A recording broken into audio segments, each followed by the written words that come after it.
महाशिवरात्रि व्रत कथा में चित्रभानु नामक एक भील शिकारी की कथा है जिसने अनजाने में ही शिवरात्रि का व्रत कर लिया, जिसके पुण्य से वह शिवलोक में स्थान पा गया। इस कथा का पाठ महाशिवरात्रि के दिन करने से शिव कृपा का बड़ा ही उत्तम फल प्राप्त होता है। प्रिय भक्तगण, आपका हमारे इस चैनल इंस्पायरिंग बीट में आपका बहुत बहुत स्वागत है। आशा करती हूँ आप सब बहुत अच्छे होंगे। जैसा कि आपको पता चल गया होगा कि आज हम आपको इस वीडियो में महाशिवरात्रि व्रत की कथा सुनाने वाले हैं, जिसको सुनने से आपको मनचाहा फल की प्राप्ति होगी और आपका व्रत संपूर्ण हो पाएगा। इसलिए अगर आप इस कथा का श्रवण कर रहे हैं तो इसे पूरा ज़रूर सुनिएगा और महाशिवरात्रि के दिन आप इस कथा का श्रवण अवश्य करिए। अगर आप इस कथा को सुनेंगे तो उस दिन आपको महाशिवरात्रि के व्रत का फल अवश्य मिलेगा। अगर आपने व्रत नहीं भी रखा है तब भी इस कथा को सुनने से आपकी सारी मनोकामनाएं पूर्ण होंगी। इसलिए आप इस कथा को पूरा सुनिएगा और ज़्यादा से ज़्यादा शेयर कीजिएगा। तो चलिए आज की कथा का आरंभ करते हैं। महाशिवरात्रि व्रत में शिवरात्रि व्रत की कथा का पाठ करना बहुत ही शुभ फलदायी बताया गया है। शिव पुराण में बताया गया है कि जाने अनजाने में भी जो मनुष्य और जीव महाशिवरात्रि का व्रत कर लेते हैं वह शिव कृपा का भागी बन जाता है और उससे यमराज के दूत भी दूर रहते हैं। इसलिए महाशिवरात्रि व्रत में शिव भक्तों को महाशिवरात्रि की इस कथा का पाठ जरूर करना चाहिए।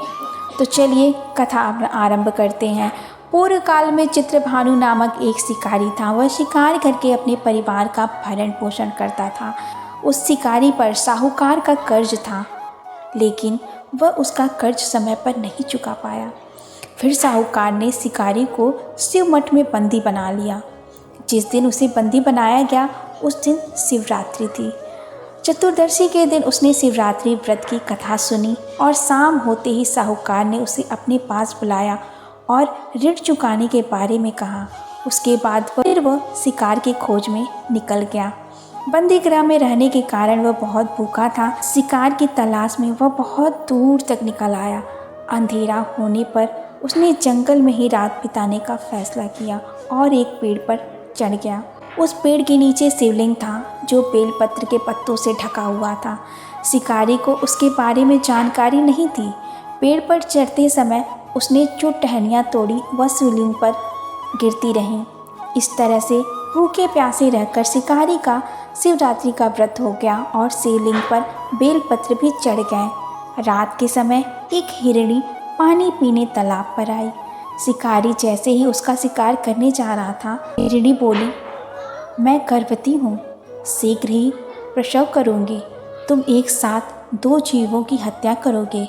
मैं बच्चों को जन्म देकर तुरंत तुम्हारे सामने आ जाऊंगी, तब मुझे मार लेना। शिकारी ने हिरणी को जाने दिया। इस दौरान अनजाने में कुछ बेलपत्र शिवलिंग पर गिर गए। इस तरह उसने अनजाने में प्रथम प्रहर की पूजा भी संपन्न कर ली। कुछ देर बाद एक हिरणी उधर से निकली। जैसे ही शिकारी उसे मारने के लिए धनुष बाण चढ़ाया तो हिरणी ने विनम्रतापूर्वक निवेदन किया, शिकारी, मैं थोड़ी देर पहले ही ऋतु से निवृत्त हूँ, कामातुर विरहिणी हूँ, अपने प्रिय की तलाश में हूँ। अपने पति से मिलकर मैं तुम्हारे पास आ जाऊँगी। शिकारी ने उसे भी जाने दिया। रात का आखिरी पहर बीत रहा था, तब भी कुछ बेलपत्र शिवलिंग पर जा गिरे। ऐसे में शिकारी ने अनजाने में ही अंतिम पर की पूजा भी कर ली। इस दौरान वहाँ एक हिरणी अपने बच्चों के साथ आई।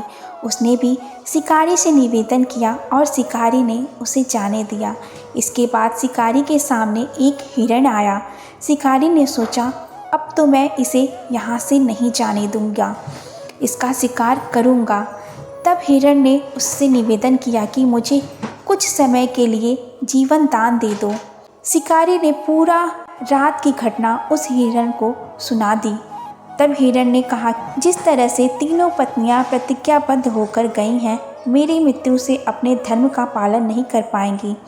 जैसे तुमने उन्हें विश्वास पात्र मानकर छोड़ा है, मुझे भी जाने दो। मैं उन सबके साथ तुम्हारे सामने शीघ्र ही उपस्थित होता हूँ। शिकारी ने उसे भी जाने दिया। इस तरह सुबह हो गई। उपवास, रात्रि जागरण और शिवलिंग पर बेलपत्र चढ़ाने से अनजाने में ही शिव रात्रि की पूजा पूर्ण हो गई, लेकिन अनजाने में हुई पूजा का परिणाम उसे तत्काल मिला। थोड़ी देर बाद हिरण और उसका परिवार शिकारी के सामने आ गया। उन सभी को देखकर शिकारी को बहुत ग्लानि हुई और उसने पूरे परिवार को जीवन दान दे दिया। अनजाने में शिवरात्रि व्रत का पालन करने पर भी शिकारी को मोक्ष की प्राप्ति हुई। जब मृत्यु काल में यमदूत जीव को ले जाने आए तो शिवगणों ने उन्हें वापस भेज दिया और उसे शिवलोक ले गए।